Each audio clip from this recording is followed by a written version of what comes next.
mouse click sounds so meaty and solid in my headphones when you do it. Yeah. Yeah, it's like, oocha, oocha, every Thuddy. time. Yeah. Ooh. Mm-hmm. Ooh. Oocha. There's a... Well, I'm not using a mouse. I'm using my trackpad. The trackpad, yeah. Because I'm on the move right now, you know, and I don't have like a setup, and so it's thocky. You know, I never not use the trackpad. I always use the trackpad, and I hate it because it actually hurts my wrists a ton. But I just forget. I forget that I could do better, you know, that I have options. Yeah, you can accommodate yourself, man. I only use it if I'm grabbing my laptop to just like sit in front of the TV and do something small, you know. Yeah. But if I'm sat at like I feel silly saying the office because, you know, it's just like where I stick my computer. But, you know, if I'm sat in that space, I'm having a goddamn real mouse on a mouse pad. I need to invest because generally I work very wherever I want to. I'm on the couch or I'm, you know, outside somewhere. But like I have started working, especially with the Cushiel's Dart project, because I'm having to sit and write out notes for hours and hours and hours at a time. I've been working at the dining table. And that would be real nice to like have a fucking mouse. You just blew my mind. This whole conversation, I just reminded myself yet again, and I'm going to forget it here probably when we're done, that any of this is doable. But I could get a mouse. Yeah, no, there are certain things that I forget about all the time, and then you're like, wait, I could make this easier. Yeah, on myself. Yeah, get you a mouse. Less shitty. They're I'm not get expensive. Myself a mouse. They are not. Yeah, I need to do this for myself. I mean, it might die real soon, but you know, you can buy like 14 for like $1. Everything dies. Everything does die, and listen, that kind of goes with my topic today. I mean, not shit.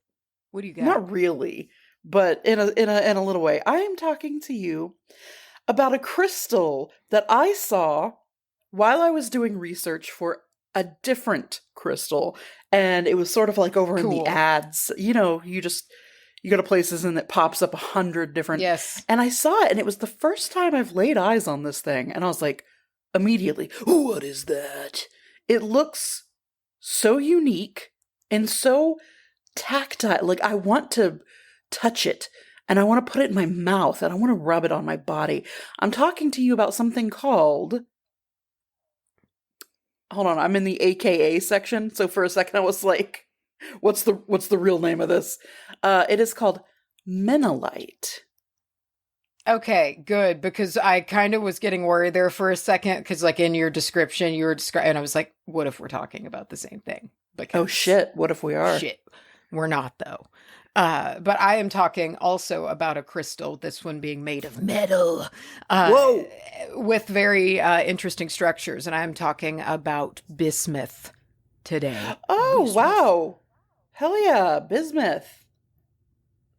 All right. A lot of shit going on with bismuth. Yeah. Cuba. And every time I see pictures of the bismuth crystals, of which I didn't know how they were made until I did these notes, every time I saw pictures, I'd be like, this is fake. This is I just fake. Googled it to remind myself. It's got that, God, what would you call that? What is that called? It's like it's technically like a color called shift? Well, yeah, it does have like that. It's because of oxidation, but it's that aura, kind of like that you see in aura quartz, but this time it's natural. Following the creation part, we'll get into it. But they also look like crazy staircases. They look like computer chips to me. Yeah, they're bananas. They're super wild and crazy. And it's really neat. And I'm excited to get into how this all happens. I love super wild and crazy. Wild. I sound like an early aughts TV ad. Yeah. It's super wild and crazy. 18 payments of $59.99. Listen, brother, let me ask you something. Have you ever just watched old commercials for the nostalgia? Oh yeah, bro. I get I had one roll through my Instagram feed the other day, and it was the one and it was absolute bullshit. It was all such incredible, shitty advertising that was so dishonest. But it was the one, do you remember that you had like the sponge on a stick and the chunks of color, and you would drag the sponge on a stick over the lined chunks of color and make like the rainbow flowers and rainbow paint or something. Yeah, that one rolled through my feed the other day, and it is so clearly deceptive. And then I went into the comments, and somebody was like, did anybody's cool parents actually buy them this? And they're like, yeah, it's dog shit. I know the exact one that you're talking about, and I remember seeing that on TV for the first time and wanting that bad. I did. I hungered for it. I wanted it so fucking bad. But yeah, I've recently been going to YouTube, and if I have other things to do, I'm up, packing, clean, what, there's shit going on. And I'll put on like a 10-hour compilation of like late 90s, early aughts TV commercials. And oh my God, like the Airheads commercial where they take a bite of the airhead and their head swells up like a balloon and pops and they fucking die. Ridiculous. So crazy. Just wild. A wild time. A wild time. A fun time to work in advertising. Way more fun than now. Oh my God. I want to be the person who made the fucking Fushigi commercial. Why is that familiar to me? Help me. Oh, you'd know it. Oh, I do know it if you saw it. It's a silver ball that like... Oh, that you move around through your hands, but you keep it all... Yes, I do know exactly what you're talking about. It's called like contact... I think it's called contact juggling. Yes. But like... It's a skill. But when you market it haphazardly to children and say, you can do this so easy. That's an actual skill that you have to like practice and learn and get good at. And they just put it on there like, you too can do this. Yeah, they sell you a metal ball with no advice. No. Take this ball bearing. Use it. take this $20 ball bearing. Okay, wow. Okay, let's get into it. Today we do have a note here that's sorry, that Fushigi shit threw me off, man. Macy, you're going first today. Okay. Do we have a shout out? Yes. I love a confident pause. Let me... Before we start, we do have a Patreon shout out. Today's episode is dedicated, and I guess the Fushigi as a whole, the entire concept of the Fushigi, and this episode is dedicated to Kelly L. Okay. Okay, Kelly L. Kelly L. Kelly L. Oh, that's fun. Kelly L. Every time you go away, you take Kelly L with you.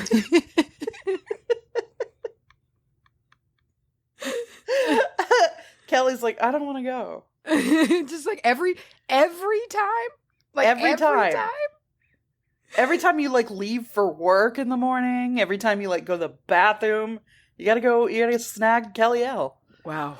Thank you, Kelly L. And thank you for your mobility and looking after this person that just really, can't do for anything real, without you. The perfect companion. Jocelyn, territory. God, I've got to get out. I have thought about Jocelyn so much this past week. I have thought... That's all you can do. And apparently, I'm going to have to listen back to it, but apparently I made some noises in this last... I re-listened. So this might make me sound, I don't know. I re-listened to all of the Cushiel's Dart Simp Cap episodes purely for you. I listened to them for you because in the moment I can't really because I'm so trying to just focus on getting the story across. But I listened for you and it's wonderful. And I have listened to the big moment of revelation in last week's episode a lot because you screamed from your guts. Yeah. And I don't remember it being that intense, but apparently it was. It was. Apparently it was. It was really. What is it? Visceral. Yeah. Anyway, y'all want to get in on that? We're covering Kushiel's Dart, written by Jacqueline Carey over there, blowing Charlie's mind every single week. Every week there's a scream and a gasp. And there's still 3 more episodes left, guys. So go ahead, come on over, binge through it, and get you the book and read along, listen along. It's a good time over there. It is a really good time, and I'm actually like starting to feel that mournfulness when you like get to the end of something. Oh yeah, and then you're gonna have the biggest fucking blue balls. You don't even know. Just fucking. I'm not even gonna get into it. Blue balls. You're gonna be so. Where are you gonna go from there? You're just gonna be so. Now what? And then I'm gonna leave you. Yeah. And then we're gonna jump into something stupid like Virgin River. I know. Good God. Okay. Wait. All right. I'm going first. Yeah. Yes, ma'am. Okay. 12 minutes in. Good for us. Okay. Good. You know what? It's all right. Okay. We're talking about Bismuth today. And there's just a lot of... Bismuth is in a lot of different places. It'll surprise you, maybe. Oh. And how Bismuth... It'll surprise you. Maybe. I don't know, depending on how much you know. Tell me it doesn't look like you did acid and then looked at like a MC Escher painting. To me, it looks like if you were to look, this is kind of specific, but if you were to look at that stupid impractical bullshit changing staircase hall in Harry Potter, but you look at it from above, looking down, yes, that's what it looks like to me. Yeah. It's bizarre. I'm looking at one that is exactly that. That's what they look like. And some of them build cool ass, like little pyramid shapes, kind of like step How does this happen? pyramids. I'm going to tell you. You better. I've got the answers. And right out of the gate here, I'm going to deflate everybody's dicks a little bit by telling you that you don't really get that shape, that all going on in nature very much. They are made via a process, but the process is still pretty cool.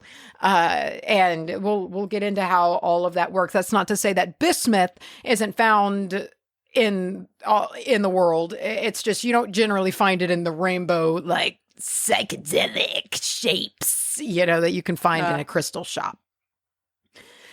You're telling me this bismuth knife that I'm looking at didn't just form? They didn't just dig it out of the earth like that.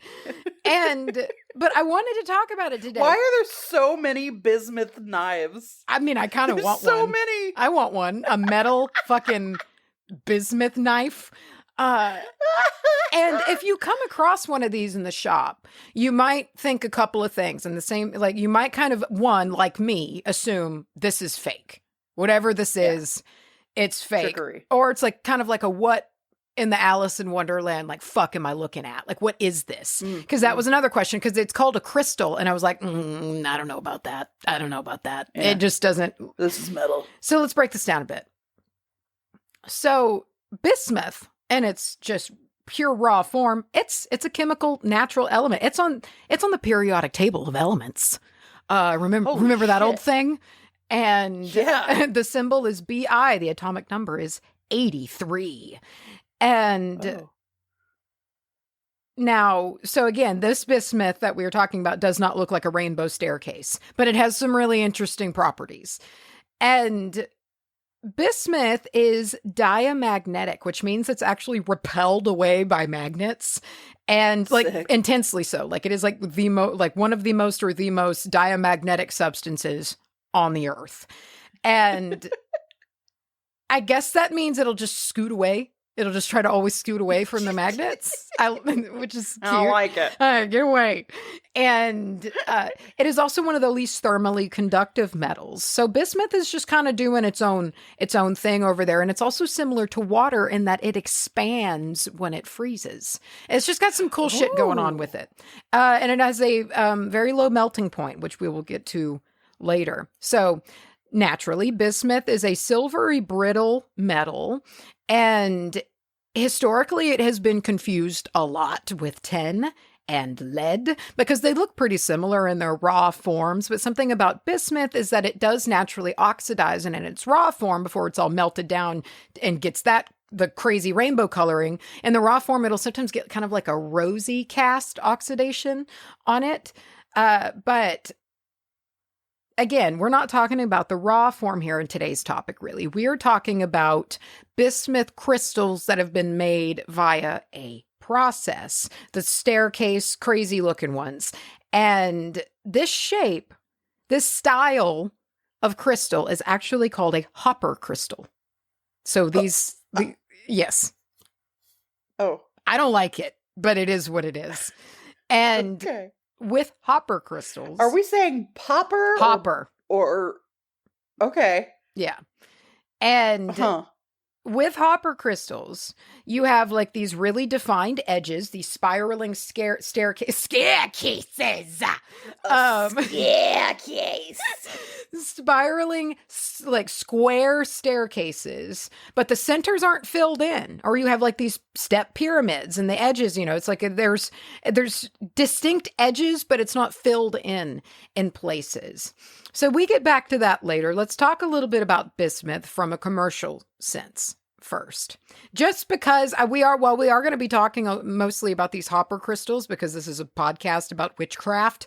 I did want to talk about bismuth just because it's all over the place in products that we use and has a lot of commercial use. So it is a non-toxic heavy metal, and it replaced lead. Heavy metal.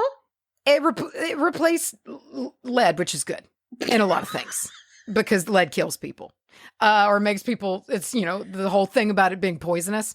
And so when they started realizing that lead was like not good to put in your pipes and shit and everything else that lead went into, they replaced bismuth into some of these formulas, and it kind of took lead's place, which is good because it's not really a problem because you could put it in anything, including your body. You know why? Because bismuth is a premier ingredient in old Pepto-Bismol. It's with the Bismol. Shit.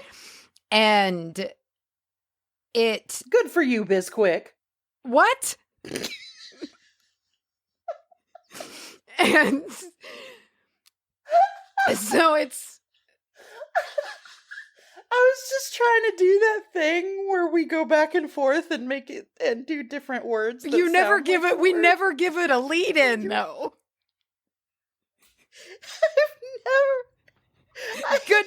We never go like, good for you, Montgomery. Like, we never give it an intro. We just say the word. You threw off my game.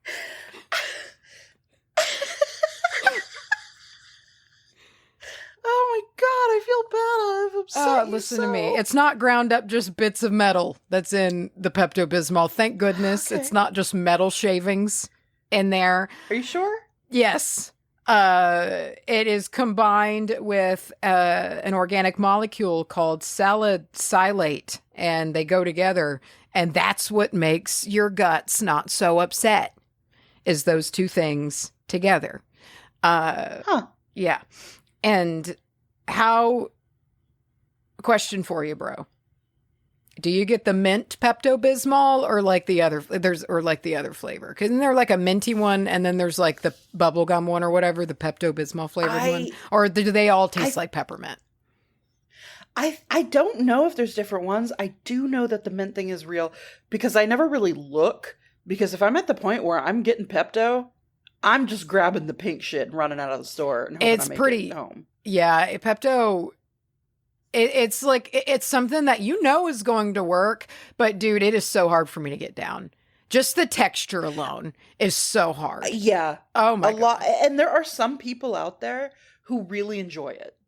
Yeah. Like, I had a roommate I can that take had it Pepto better and- than like, and I know they're for different things, but like I have an easier time taking Pepto than like fucking NyQuil. That shit makes me want, I hate the taste. God, I hate any kind it. of liquid Ugh. medicine just reminds me of when I was a child and I had to take like what was it called? Theraflu. Oh my god, what was that? No, it was that really, really heinous medicine that you could take. Oh god, I forget what it's called. It starts with a T, and it's like notoriously disgusting. But that's just all what they all taste like to me.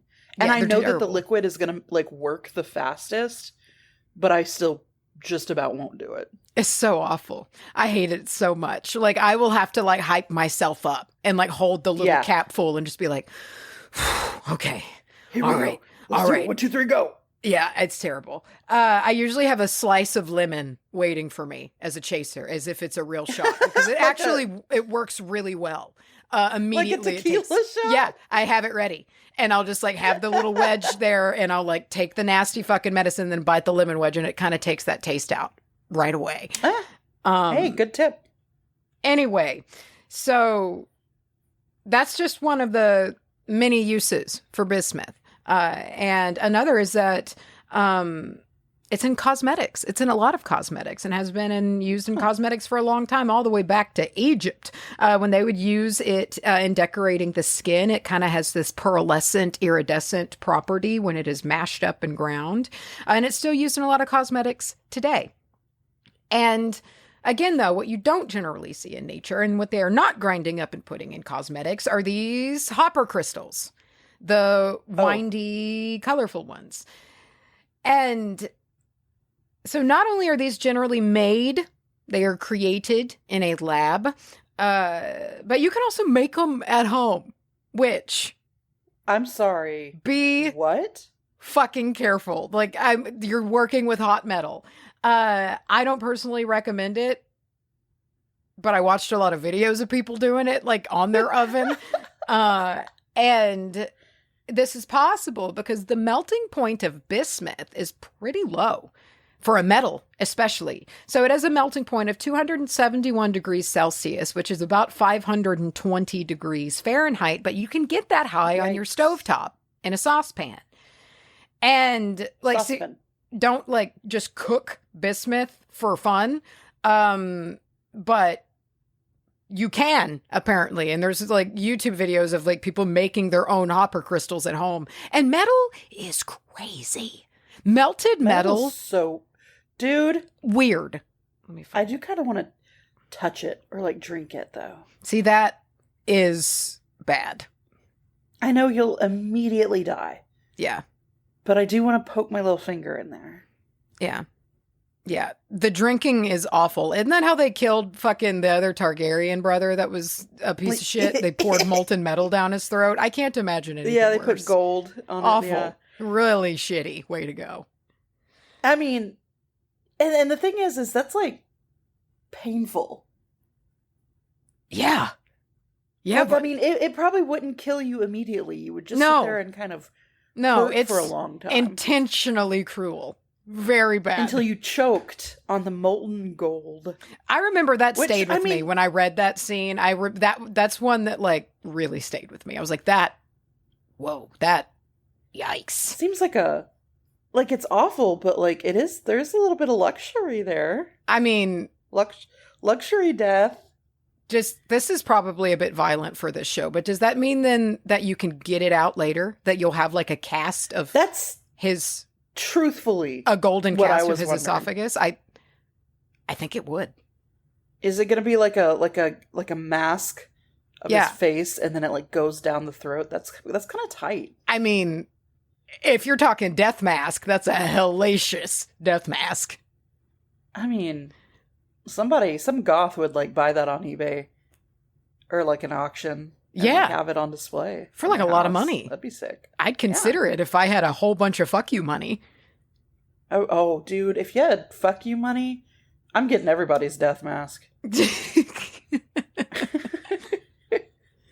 So much death. You could just sit all day and look at him and just say that. You could just be Theoden all day long.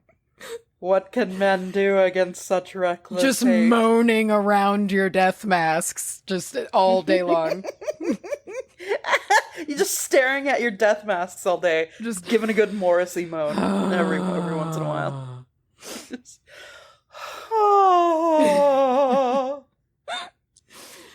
So, the hopper crystal, I'm having to just move on from that image. It's still playing in my head. Okay, and I'm writing please, that story out, do. But I have to rip myself away from that. And the shapes form as it cools. So you melt all the bismuth, right? And I think I saw you need at least like 5 pounds of bismuth metal to make like some small little crystals. So you melt it all into this crazy shimmering fantasy pool of metal that doesn't look real, and it's all liquidy. And then you take it off the heat, apparently, and as it cools, you first take off kind of like the already hardened top layer. You take that off, and then you let it start slowly cooling, and the edges will harden, and you start seeing it like doing this crazy. It's like the structure forms as it starts to solidify again, and that's when you start getting this structure. And you like pour out the last bit of liquid, and then there's left is just all of these shapes. They form from the cooling process, and you can like bust it all apart. And then very quickly they oxidize the new surface, and that is where the color comes from. And so this all forms because as it cools, bismuth is strongly driven to rapidly form hard edges in preparation for making like a cube-shaped crystal. But the driving force is like too strong to let the insides fill in. It just keeps making edges, and therefore you get this look. And it just leaves these metal spirals that merge into unusual, one-of-a-kind structures. And the bare metal reacts really quickly to the oxygen in the air, and that gives you the rainbow surface. So that's how this happens. Cooling process is how you get the crystals. It has to be melted first. And that's where the kind of man intervention comes in here, because in nature, it's not really found like this. But it'd be cool. Yeah, it'd be super cool. So let's break down in the best way that my non-science-y brain can do this, about the colors that's going on. Like, why does it get so rainbowy on the outside? So bismuth develops a clear oxide layer, and it produces the colors. So this phenomenon is called thin film interference. And I don't like that. It breaks the light spectrum into different colors depending on how you shift it. So as you shift it, the colors shift too. And they're not fixed in place. And this occurs because apparently the width of the light waves and the oxide are similar in thickness. So it just gives it this shifting rainbowy quality. And the light, it interacts with this thin layer of oxide and refracts all of these colors. So it's the similar phenomenon that you might see in kind of like oil slick on water. It's a similar effect. And anyway, so let's go ahead and roll into the metaphysical side of things. What are we going to do with these opera crystals? I'm sorry, I'm still stuck on like thin film film interference. Nah. So, all right. Bismuth crystals. They're good for organization. Times that you might need to bring a little bit of structure to your life. And what's good about them, though, is that these hopper crystals, they're architectural in their created structure following the melting and cooling. They give this energy of order off, but also creativity, kind of in a doing it their way sort of energy. The shapes are unique. You have these staircases, pyramids. They're unruly in their structure, but they are structured, highly organized, clarifying that you can still do things your way sometimes and be highly Organized structured. chaos. Yeah. And the rainbow coloring, of course, has many uses in magic. You have color magic. And it's also believed maybe it'll help balance the auric field, having this just array of colors all over that maybe it's a good source to kind of help balance that field out. Due to the rainbow aura that it has and the high concentration of colors in the crystal, shifting all around, we can maybe contemplate our own shifting colors that we have just about ourselves, and realizing that a shift of light alone sometimes is enough to change our perspective on things. And it can be a useful tool to remind us of that, how just turning something sometimes just 1 degree a different direction will change the entire look of it. And that's not a bad way to think sometimes about our world, our outlook, ourselves. Just a reminder of different perspectives and seeing how we can turn and look and examine things in different ways. So one thing about it, though, is that underneath this, liminal state of shifting colors is that underneath it, it's solid. It's structured, it's unique, and it's creative. And because like this, I feel like this is a good comparison, the process of creating this crystal, even though it's man-made, but almost like let me get my words together. I'm almost thinking initially, like sometimes with like these man-made kind of structural crystals, that it can be like, oh man, like it's not made in nature, therefore it's like not as cool. Yeah. But yeah, we're man-made, and our lives and our reactions and like the way that we cope and the things that we go through, our lives, daily occurrences, long memories, we are made by humans, who we are. And I think that seeing it's a nice comparison for how we are kind of tempered in our own life by the things that we go through. And we are something that is shaped and formed after it is put to heat and different struggles, trials, journeys. And in this case, and I think in our cases too, it forms into something pretty spectacular and unique. It's got a real kind of phoenix comparison from it, something transformed after being brought to the heat. And it's something that shines after transformation with a lot of pride. These are flashy guys. I mean, like, seriously, if you haven't looked these up, like, don't if you're driving or anything like that. But if you haven't looked them up and you can, look them up. They are wild looking. And yeah, it's beautiful. And it is something that is completely changed. And it was changed by, a human process. But we are too. And I think it's sometimes nice to see something that is a reminder of how truly special and strong and just unique that we are from our own individual walks of life. Because we will all be, have all been, and will be again melted down in this life.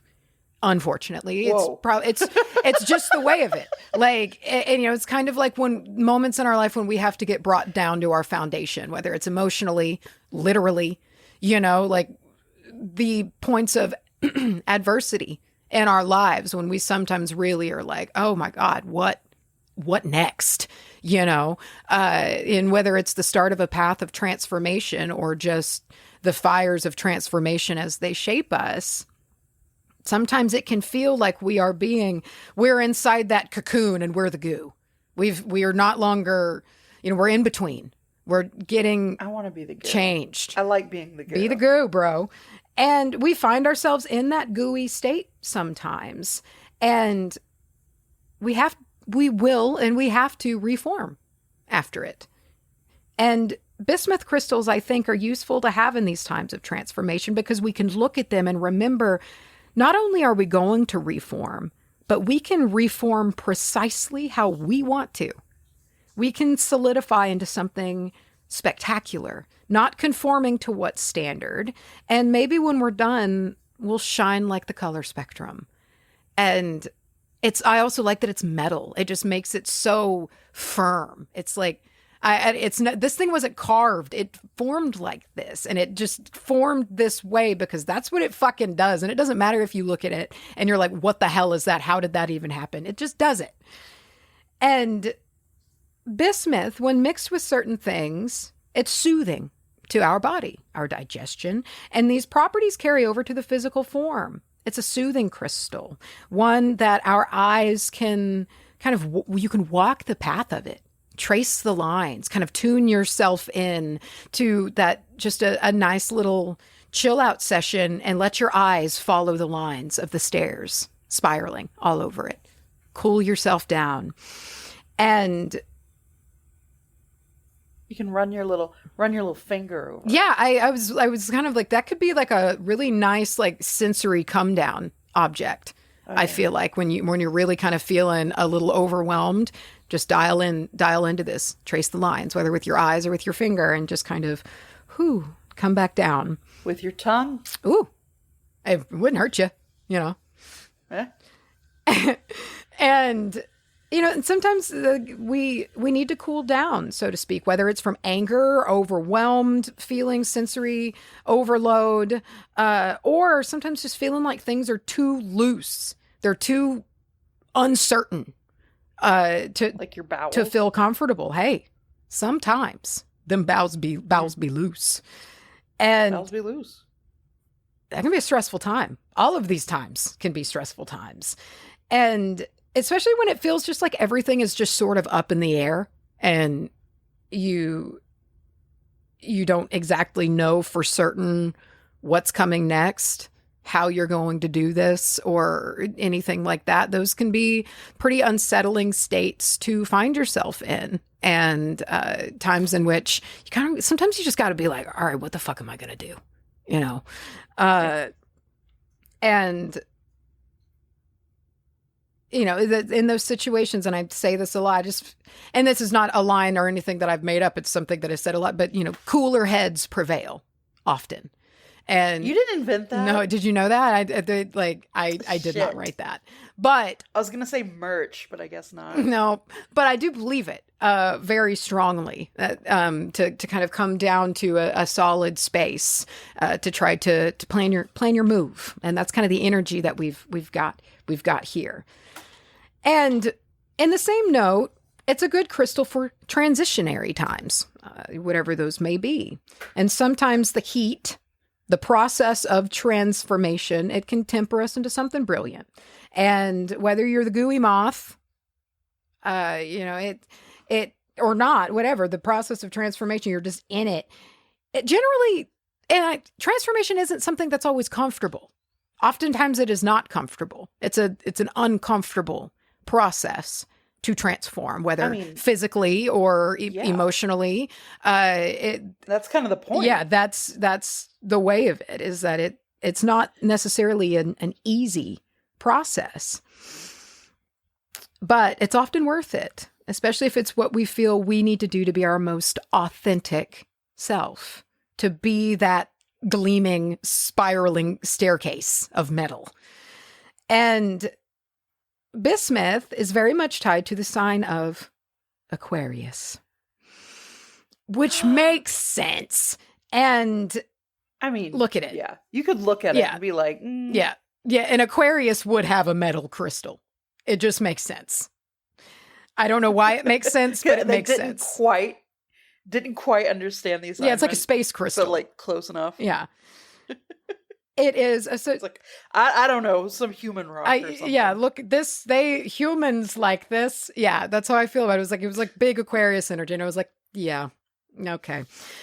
It is associated astral travel. If you want to take some astral journeys, you can take that with you, and you can have it with you and meditate with it when you blast off and go on. And this is nothing I read. This is just my overactive imagination. But I was thinking about it, and I was like, man, it could almost, what if it was like a protective talisman, and like any little ghoulies or whatever, it was like if they wanted to try to like pursue you in the astral realm, they had to get through the maze of like, Yeah. Yeah. it's kind of demon lore, but at the same time, Yeah. I like it. It's like having to count all the chickpeas. Yeah, and so it's like you figure out these crazy goddamn staircases and then come at me, but you're never going to figure this out, my guy. But you can't. Yeah. It's impossible. It's impossible.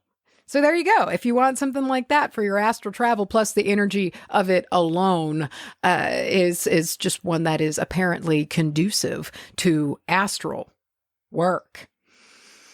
Whoa. And we're syncing up a little today. Cool. I like it when we do that.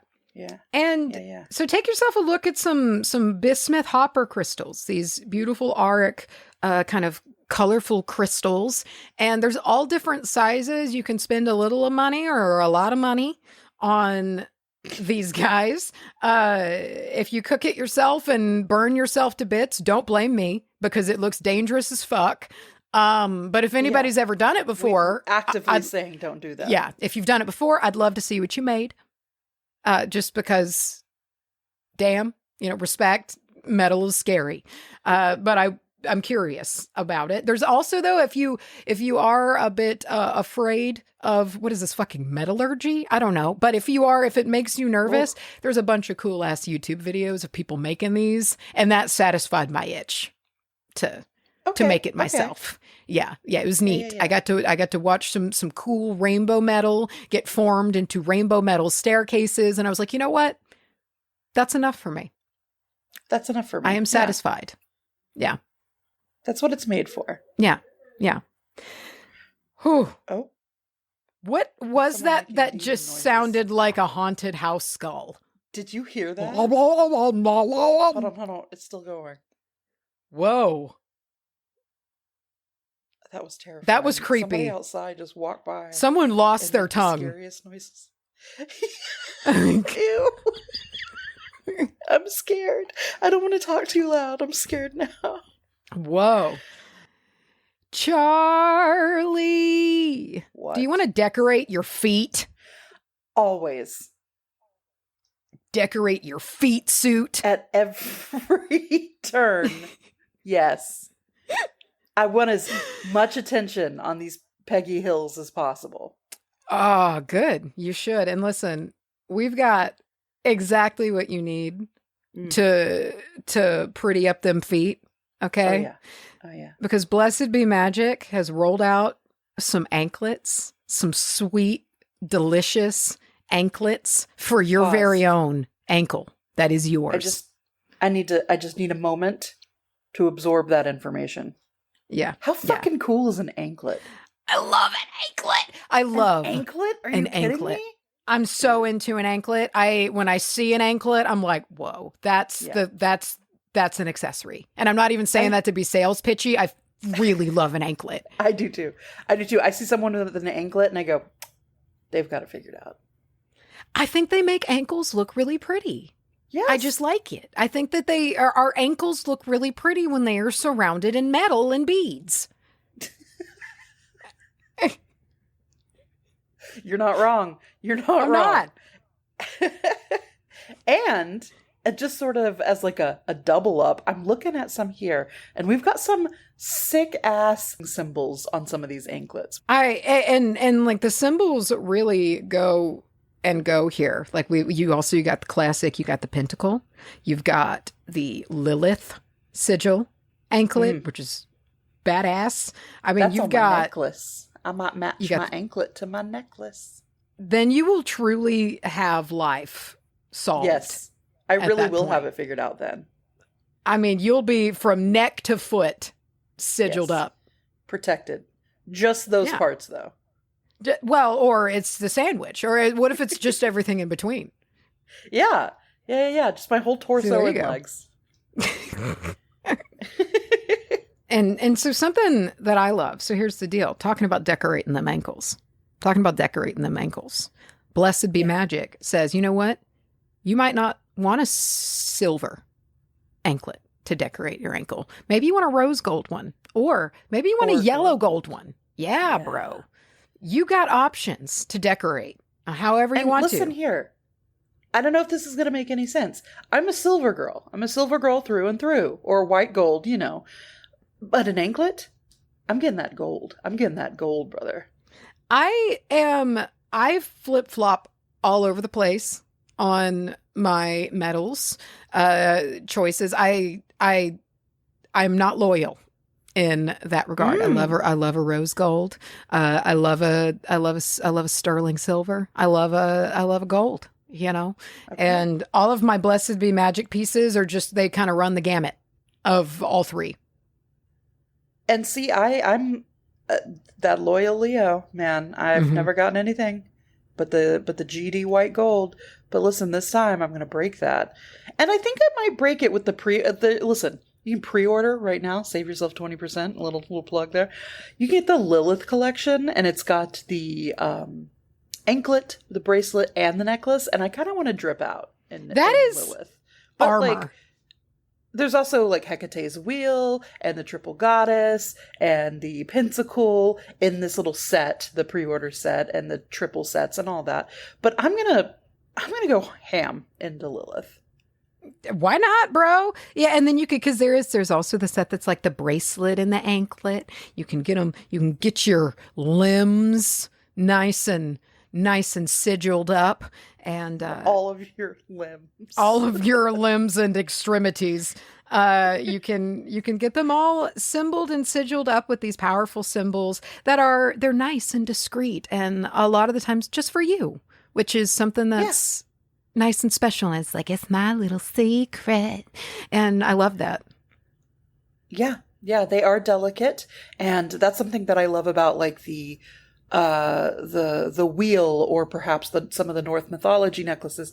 Like, they are so intricate, but the carving on them is very like detailed and fine and very pretty. But this is minimalist jewelry for the modern day witch. And listen, Macy, do you want a fat 15 off? I always want a fat 15 off. Yeah.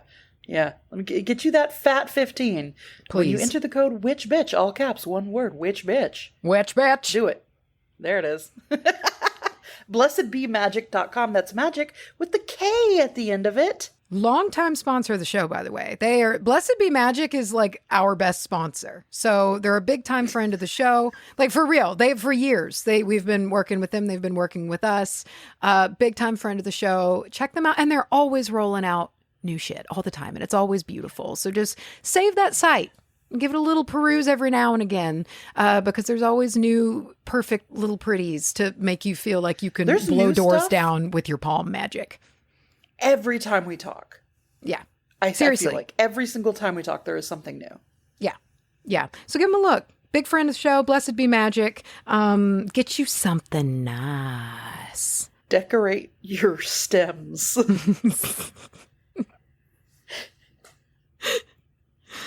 All right. Talk to me. Be the goo you wish to see in the world. That's nice. I'm going to talk to you. Yeah, be the goo. I'm talking to you today. And listen, I have to find the name again. Okay. It's Minalite. I'm talking about Minalite, but the reason I keep losing it is because it's also called Fairy Stone. Okay. But it's also called better. Goddess Stone. Both of those are better. But it's also called Fairy Calcite. And all right, it's also here we go. known Minalite. as Marl Stone. I don't like that. It's also called Liberopal. It's very, you know what, I can see why it's called Goddess Stone. It looks like the beautiful, voluptuous goddess statues, like the bellies. Is it like the Venus or like yeah. It looks like the little bellies and boobies. And the last little AKA I've got here is perhaps my favorite. It's also known as Liver Opal. Isn't that nice? Yeah. I'm going to be real with you. These kind of look like when dog shits turn white, but they look better than that. But they kind of remind me of that. They're a little lump. Okay, I hate they kind of look like, if not like some sort of animal scat that has had a while to be in the elements and rounded. Gross. But at the same time, it looks better than that. But I get what you're saying though, because like I said, I found this stone when I was doing research for a previous episode, and I saw it just sort of scattered about out there, and it is such a unique looking stone. Yes. It's like globular. Mm-hmm. I hate the dog shit. It looks a little bit like it, like a It does like look, a poop. it really does.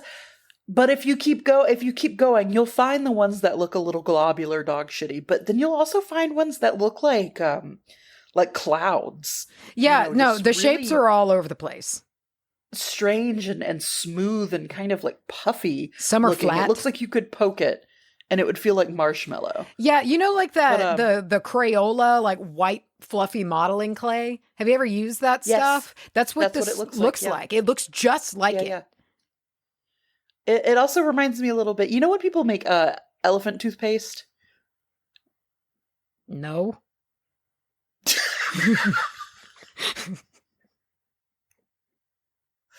All right. Well, anyway, I've never heard of that Minalite. in my life. Oh, you'd know it if you saw it. It's I don't know. I don't remember the chemicals, but it's like they do it for kids and shit. yeah, I never knew that's what people called it. Yeah. Did you look it up? It's I like the did. big Yeah, the big rocket cum. the that big yeah. foam. Yeah, the big goosh. It's listen here, Minalite. It's a form of opal, weirdly enough, but it's like a more mineral version. It's like of opal. what is it? The opal's poor cousin or whatever it was. Yeah, the yeah. It's blue jean denim cousin. opal. Yeah. Yeah. And it mostly comes, the reason it's called Minalite is because it comes from the I don't speak French, Minalamontat region in France. But it has also been found in Spain and Morocco and parts of Africa and the USA. Now, I did find one site out there that was like, this is the American stone. It only comes from America. Okay, great. And it's so wrong. But there is a big tie to some of the only impactful history that I found came from America. So we'll get into that in the history section. But so the appearance of this stone, I particularly like the really stylized ones that you find are basically white. Like they look bleached white, right? But they can also be gray or cream colored or even kind of like a brown. And they might have little mineral inclusions inside of them and some imperfections, right? But if you're like looking for like the pretty ones, they're very smooth and just that and very bleached, like bone white. Yeah, they're cool looking. And because, yeah, I really do. I like, and luckily the first one that I saw was that kind of, it looked almost like, I don't know if this is going to make sense. Do you remember what an everlasting gobstopper looked like? Yeah, it did not look like it would feel good in the mouth. Yeah. But it kind of looked like that to me. It reminds me, you know, when you put a bunch of marshmallows in a bowl and microwave them? Uh-huh. That's what Microwave, it looks like yeah, to and they me. get fat. They get fucking huge. Yeah. Yeah. Yeah, that's what it looks like. Anyway, y'all have Google. Google it. Minalite. And there, the episode's done. Figure it out Figure yourself. it out. Wabah. Figure it out. So the way that they're shaped, because they form in these sort of globby, lumpy forms, we can have like some pretty cool pareidolia when it comes to this shit. Like we can look at it, and like you said, you looked at it, it looked like the Venus goddess. It does. My brain very quick. quickly found bodies. Yeah. And you can find what you're looking for depending on sort of the shape that it just came with. You can find things to represent whatever you want to represent, maybe in your altar or whatever you want this stone to mean for you. So in the past, here in America, we have indigenous tribes using these stones as fairy stones, as they were most commonly called before we came in with the Mennonite. Mennonite? Isn't that the Mennonites? Yeah, that's like a practice, like a religious practice, or like a people. Huh. A people. Anyway, so they were carried for good luck charms, but particularly the repulsion of bad spirits. And so much so that it was used for like shamanic rituals that would need protection. One would need protection from bad spirits and any kind of carrying out of metaphysical rituals. It would help to protect, but also ground. This is one of the very few like light colored grounding stones that we've seen. Usually like a white stone is going to be purely up in the heavens and very emotion based. And this one is, like, don't get me wrong, the more we get into it, the more we'll get into like the use this to blast off, but it is super, super grounding. And so much so that I saw it compared to like a smoky quartz or like an obsidian in its level of grounding. Big ground. Which is crazy to me because those are like the guys. Stones. Yeah. Yeah, those are like the dudes, the grounding stones. And we know what the darker the stone, the more likely it is to be a grounding stone. So it was interesting to see something like that. Today, because of the history that it has, today, if we're talking of more mundane use, this is big time uterus heavy energy. Oh. So issues of the uterus, we're talking period cramps, cycles, bleeding problems, trying to perhaps bring about the menses. The menses, yeah. The menses. Also during any part of childbearing, from trying to conceive to carrying. Just overall uterine health. Uterine health. But also everything that sort of you could kind of put along with that. So like fertility. And again, anytime we see fertility, it can be this very biological fertility that we're talking about as in conceiving a human child. Or it can be fertility in, being prosperous in whatever we do. However, this is tied so heavily to pregnancy. And that carries through to its magical uses in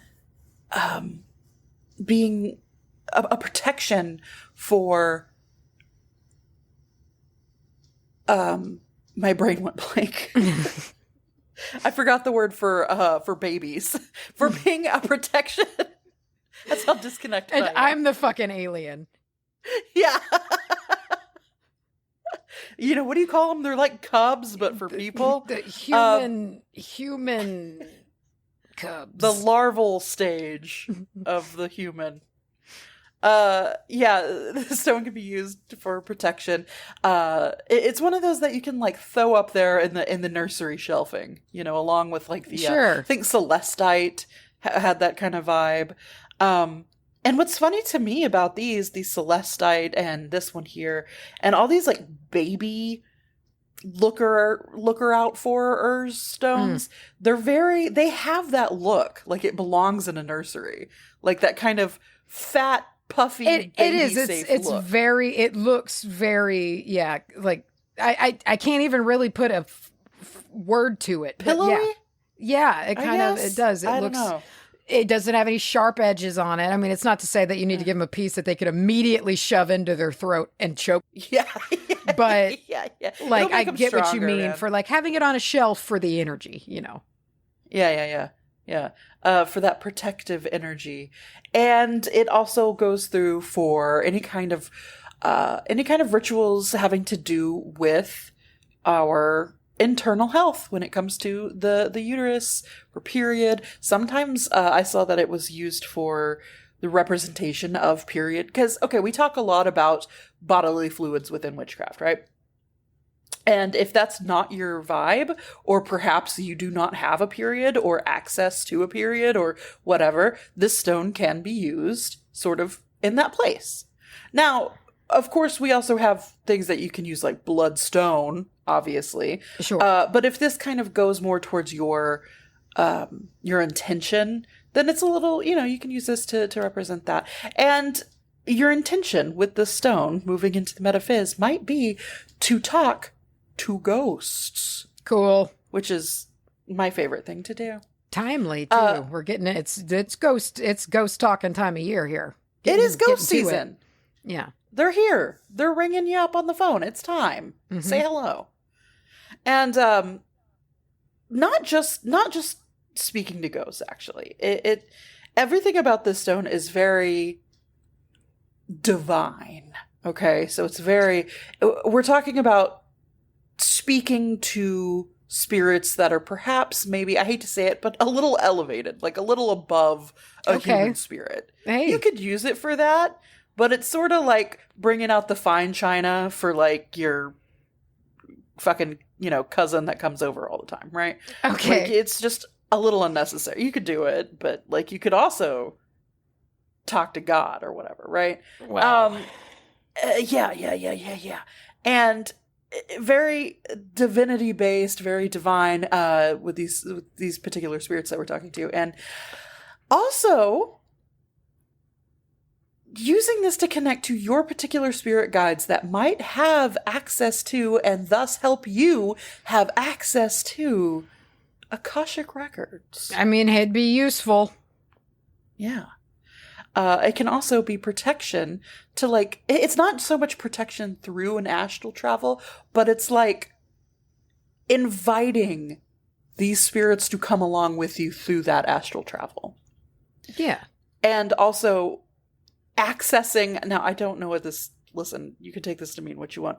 Accessing higher dimensions, which just sounds like a DMT trip to me. But yeah, I mean, do with that whatever you will. That sounds pretty fucking do with tight, it what though. you will. That's what I found.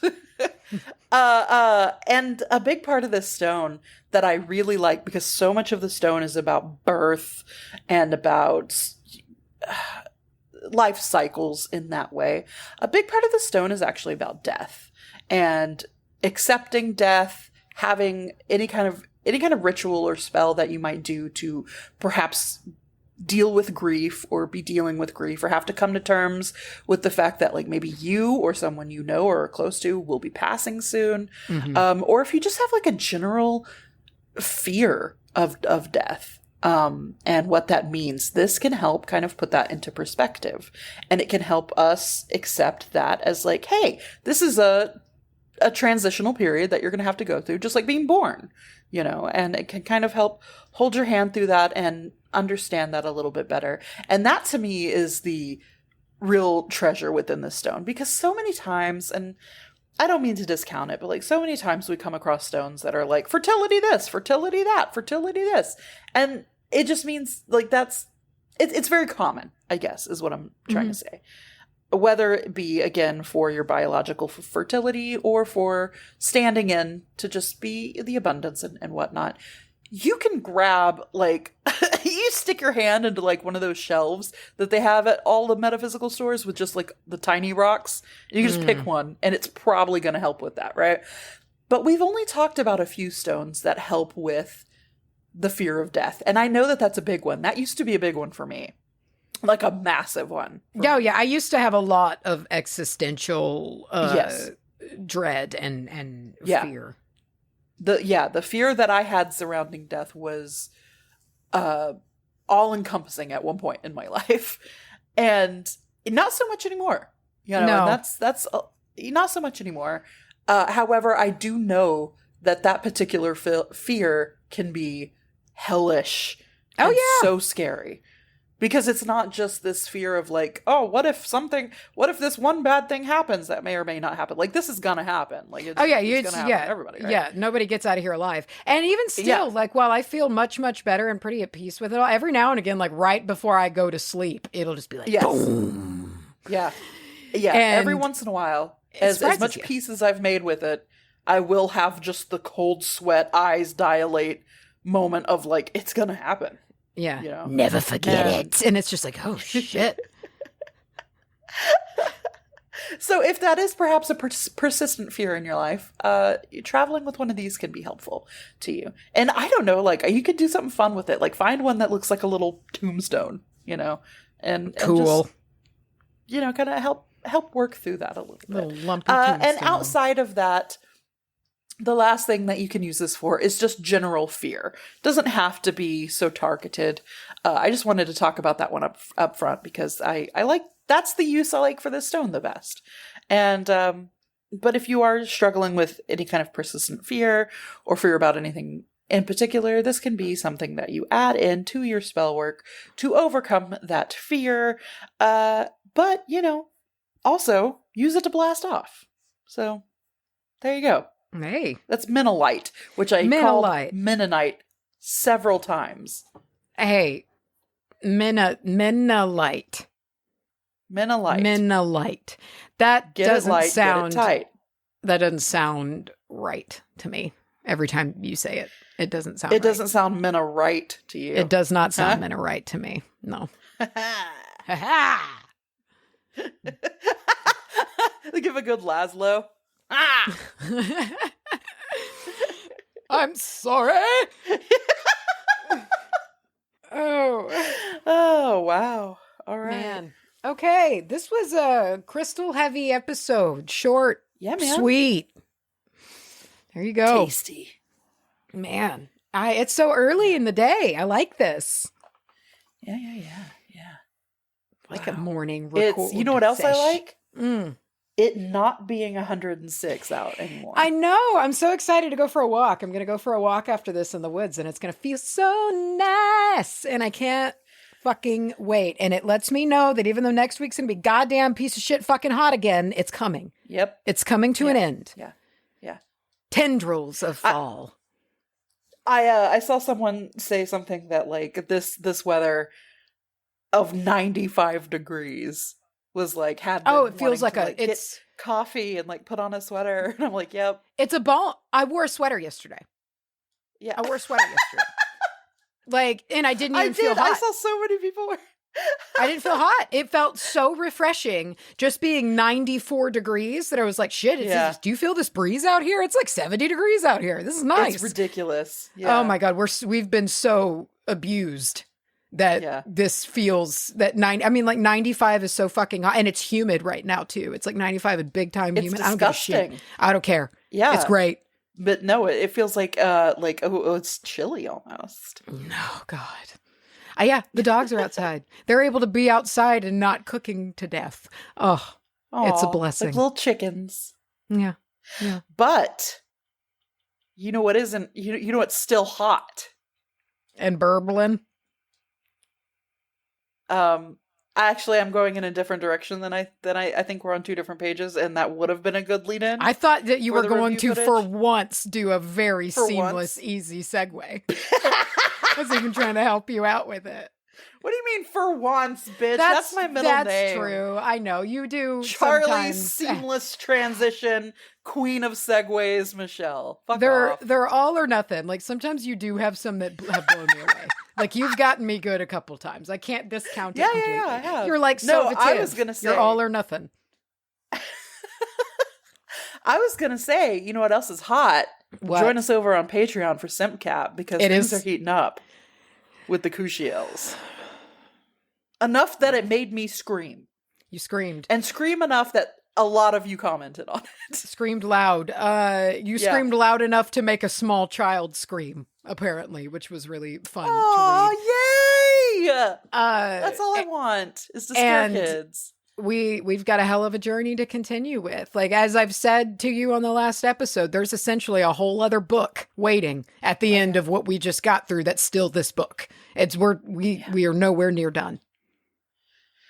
Ooh, well, join us for that and, some other stuff on our Patreon, patreon.com/wbahpodcast. You can be a part of our Patreon shout-out. There's access to extra content. We've got the private Facebook group. We've got 1 or 2 monthly bonus episodes, but we know why you're there. It's that Simp Cap. Simp Cap. That's why everybody's there. We're going to do Cushiels, and then we're going to perhaps do a silly Wimp Cap, and then we're going to move right into Virgin River. If we can wait that long, because Virgin River will be out by the time we're wrapping up Cushiels. Oh, well, then no Wimp Cap, my God. No, we gotta go right into we're raw dogging straight into Virgin River. Yeah. But we do have a lot of really good Wimp Cap ideas, like that one episode of... Oh my God, the fucking vampire episode of X-Files.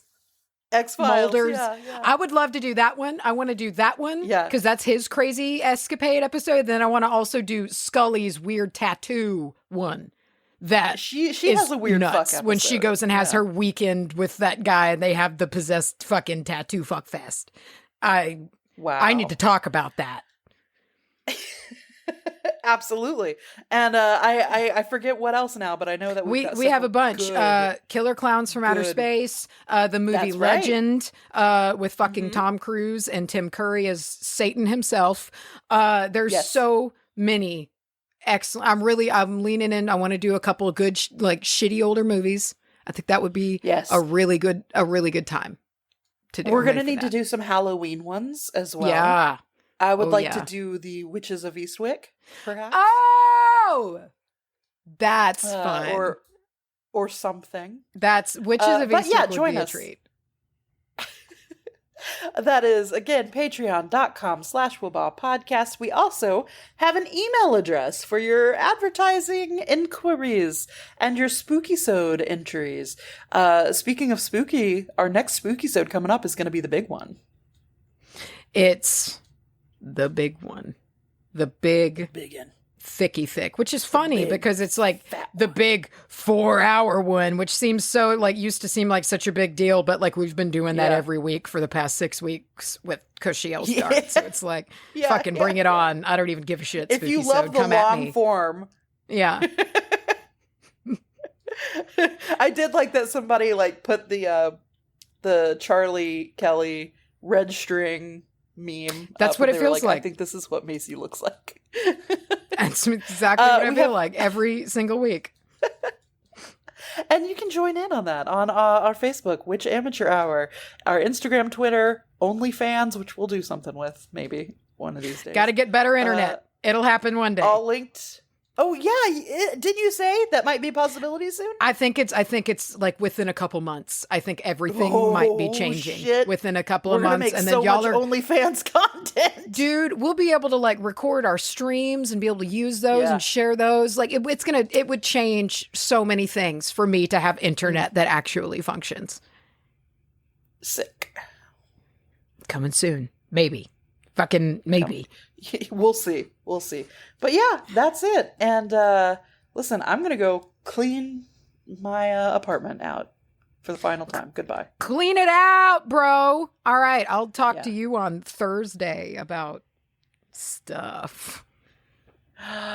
Getting it wet. You think?